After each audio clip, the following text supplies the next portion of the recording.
She was 23 on a bus heading home in New Delhi, India, when she was gang raped, beaten, and thrown from the vehicle. Her appalling death has sparked weeks of angry protests for what many see as a pervasive, lax attitude about sexual violence against women in Indian culture.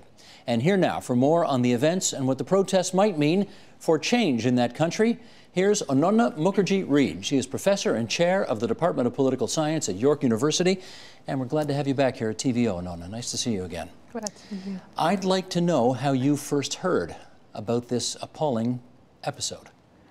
On the internet, because it was late at night, and I almost never log off, and very soon it was all on Twitter and all over the news. And then it was waking up to the reality as it unfolded. I have to say it was extremely shocking, and that is not to say that we haven't heard of rapes in India before. I mean, there are really a lot of reportings, especially those of us who keep watching the women's movement, the information that comes out of different women's movements. But this was shocking, I think, in part because of the brutality, but in part also because of the way it was projected through the media. And this is not a critique of the media, that how quickly the news spread of this particular event, and how quickly the young, particularly the young women, mobilized to protest against it. Before we get to that, you say you heard on the internet, so did you get into social media right away and start conversing with others about it? No, I didn't converse. I rarely converse on social media, but I just keep track of it because I want the news as it happens, and I just kept looking at the tweets and the messages on the different news channels. I'm interested to hear you say that you were shocked because, you know, we have heard some feedback that this happens all too often. This happens all too often, yes, it's absolutely true. And Delhi particularly, and this is kind of the interesting turn of this event, Delhi particularly, I've grown up knowing that Delhi is the unsafest city that I could go to. In India? In India. But at the same time, it was shocking just, I think, because we were watching it in real time almost, that, you know, every news channel and so many ordinary people were already talking about it. I think in that sense, it was a shock that we felt we don't feel when other rapes happen. Well, let me pursue that a little bit because rape is a problem in India. Absolutely. And yet we don't hear about it over here very much. Right. We heard a lot about this one. Right. What made this different? Okay, so a couple of things. Firstly, and you know, that itself is a problem, that we don't hear of all the rapes and all the sexual violences that go on in India. And a lot of this, a lot of the rapes that happen and sexual violences are a little bit different from this one, in the sense that they're often systematic punishment meted out to women, particularly of lower classes, of ethnic minorities, for defying men of higher social classes. This happens on a systematic basis, and we need to talk about this a lot more, and this is not talked about. The reason why this took a life of its own, first, I think, you know, a lot of women, we've pondered exactly this question, why this one? And I think sometimes there are moments in history we cannot fully understand why they take off in a certain way. But second, I think that it happened in Delhi, and not even in a suburb of Delhi, in the heart of Delhi, near one of the biggest universities. And the focus that the young people quickly brought to it, and the brutality. I think all of these factors joined, and plus the 24/7 electronic media, which women protesters did not enjoy before, but it seems to be working for them now. Because in previous cases, you know, it would happen, but then, you know, as often happens with disasters in the news, people move on. Yes. People are not moving on here. No. The protests continue. Well, the protests are really, really important to understand. I mean, this is the question we've been asking. Why is everybody protesting this? Now, in part because it has been kind of really contagious, that some people's protests have brought out some other people. But in another way, what this has brought to light is the kind of contradiction that 21st century India has become. We have cities which are wonderful in terms of infrastructure, and they're absolute failures in terms of safety for women, in terms of what it means for public space. Now the young people who you see protesting, and they're really very, very young people, I think for a long time, because they are also the relatively privileged, they did not pay so much attention to these other aspects of India's economic growth, which they need in order to live the life they want. And this horror, this brutality, I think, brought home the point to too many people at the same time that there is something else we need to fight for. Only the shopping malls, only the luxury cars are not going to give us the kind of life we really want. People are starting to ask some tough questions about India now, and I'd like to try asking one of them right now, which is, do you believe India's culture is inherently misogynistic? Well, there are inherently misogynist and patriarchal tendencies in Indian culture. That is true. At the same time, though, and this is what has been bothering many of us now, there is not a time in India's history when women have not protested this patriarchal culture. You go back to mythology, folklore, any time in India's history, women have waged battles, sometimes brutal, individual, unsupported battles against patriarchy. And a lot of times, rape and sexual violence has been the punishment for women trying to defy patriarchy. Right? So yes, patriarchy is one moment of India's culture, and a narrative of very strong women is also another moment of India's culture, equally important. But there are two other contradictory aspects that I want to mention. One is, like women everywhere, India's women have also internalized a lot of these patriarchal values. So while there has been a fight against patriarchy, women have also advertently and inadvertently also participated in patriarchy, right? And I think lots of tough questions are being asked by young women about that as well. The second problem that we see about patriarchy is that it is an extremely resilient institution.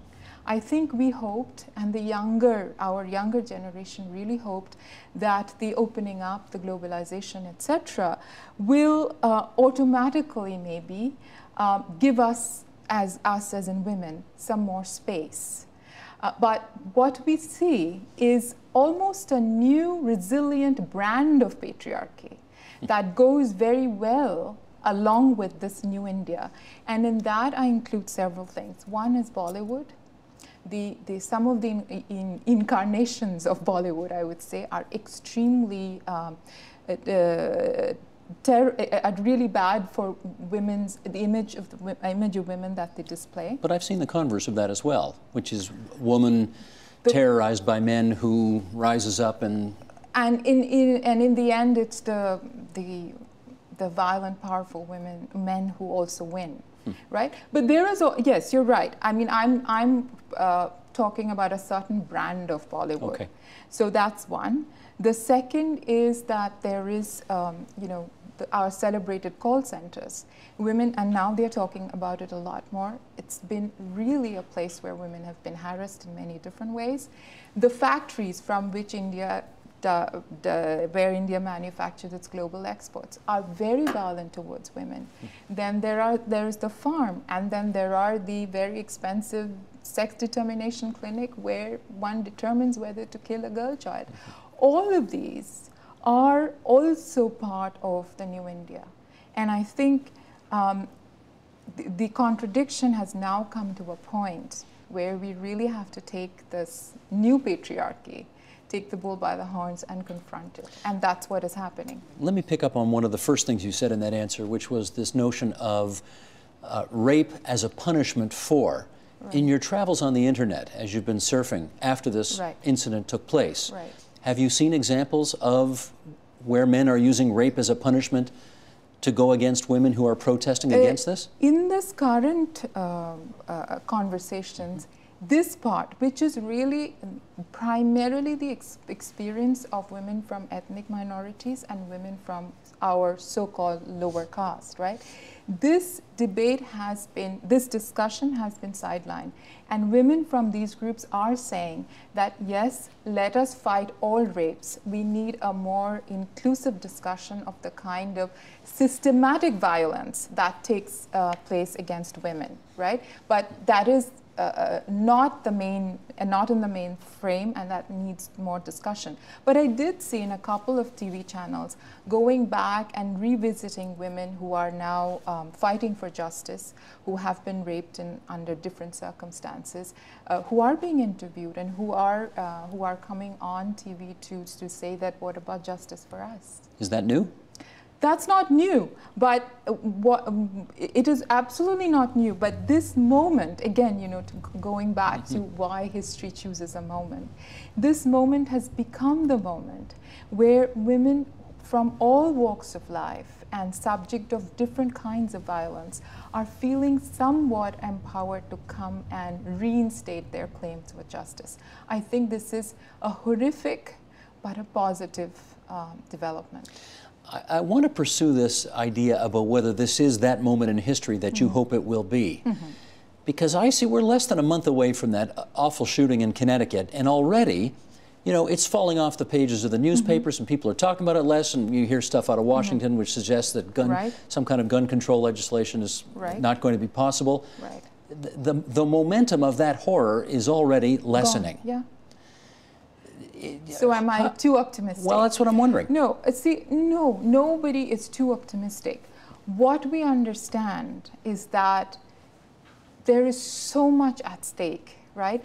And one of the things that when you were asking me why were you shocked, right? Because this happened in Delhi, because this happened in an area where all of us have been, the first thought I think that struck a lot of women is that it could have been me. Right? Whereas oftentimes, you thought that? Because that's the area where, you know, a lot of my friends are. I've been there many times. I may not have been there at 8:30 at night, I don't remember.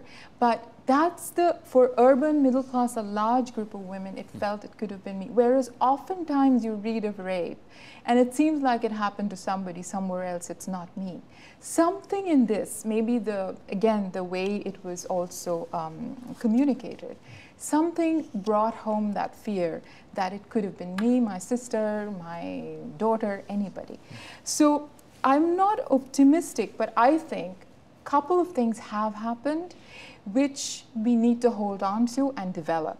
So one thing is, this, for the first time in my lifetime, I'm seeing that the onus has really shifted from the victim to the perpetrator, right? And so many women are coming forward and saying that this has happened to me, this happens to me on a daily basis, right? And I saw, for example, one woman, not very educated, from very meager means, coming on national TV and complaining about marital rape. This is a major, she is an extremely brave woman. I don't think all of us are capable of that kind of confrontation, and she's hiding from her husband because she's subject of violence and rape. Because in some strand of Indian society, that would be bringing dishonor and shame upon the family. Upon the family, yes. Upon the meaning contract of marriage, and all of that is coming on. But that happened. And another woman who was, this was a very well-reported case, was married to a French diplomat who had abused their child daughter. She also came on TV. She covered her face, but she came on TV and spoke about it. And this is happening a lot. And I'm getting so many messages every day from different parts of the world who are saying that something has sparked in us that we want to talk about our rapes. And I want to say one thing in this context.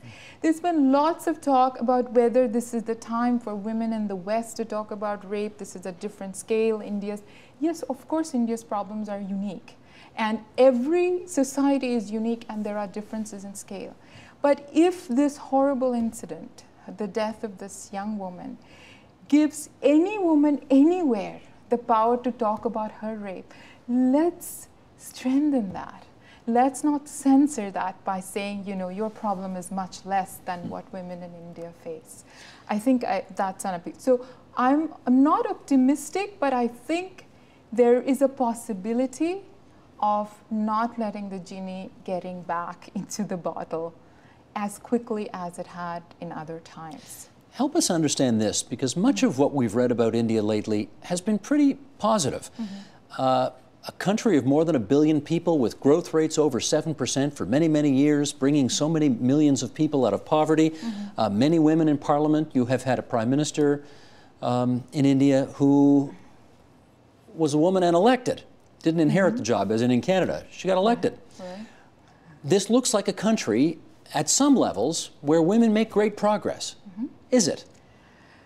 Yes and no. I mean, it is contradictory, right? Now, I wouldn't place that the one elected head of state as the symptom of women's progress, but there have been major gains made. In terms of women, but women in some levels of government, but women in parliament. Remember the reservation bill for 33% for women in parliament is still a matter of it's still not been fully executed, right? It's cleared one house and it's waiting for the other.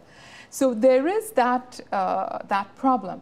Now, I think women in India have made tremendous progress, but there have been tremendous progress also in the legal and judicial sense. We have laws against dowry, against sex discrimination, etc., but we haven't gotten rid of patriarchy. Now, that is a comment I think not on India's women, but on the enormity of the problem. And in fact, what it seems to me, looking at these young women having to struggle for their space so much, is that maybe every progress that gets made, there is a kind of silent and structural backlash, right? And maybe we are dealing with that. But one thing— In which case this goes on forever then? Well, maybe not. Maybe there is a breaking point. I have to hope. I cannot be coldly analytical about this. The other thing is, you said about economic growth.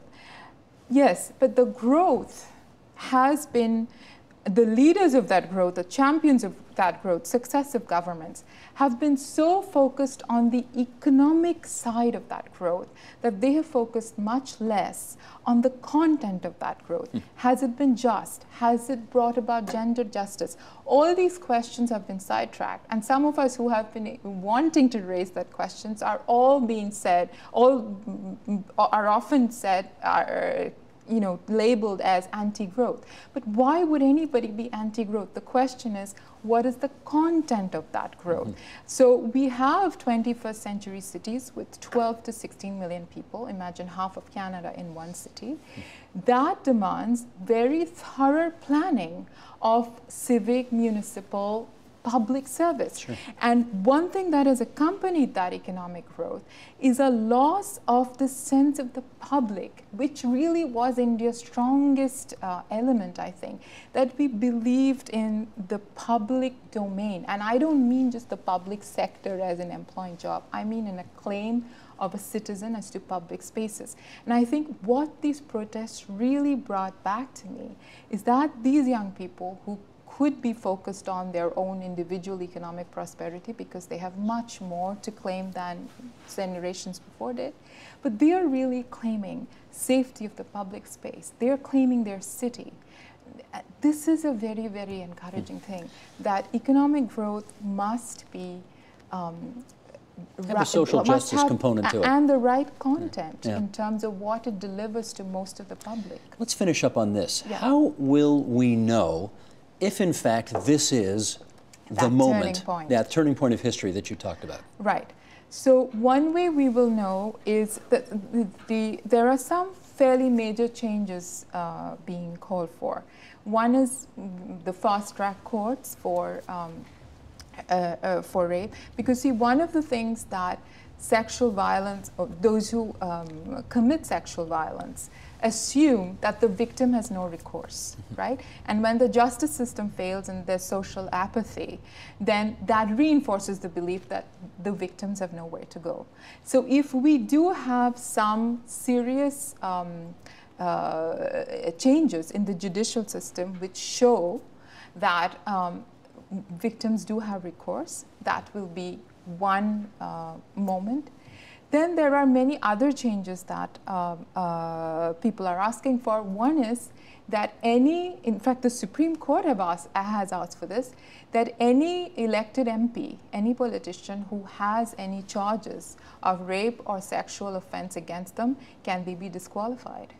Now, I don't know what will come out of that, but if this becomes an important debate and we have a law against this, then that will be a major landmark. Secondly, I think if women don't stop talking about it, if we have protests, if we have changes in school textbooks, curriculum, we will know that this moment and this death of this young girl has not been wasted. And I have hope, you know, because there is so much that has come out. It was as if women for such a long time, this is born out of the suffering of so many million women of such a long time. This cannot all just, you know, be washed away. I hope. I really hope. Here's hoping. Yeah. Ananya Mukherjee-Reed, thanks for coming into TVO tonight. Thank you.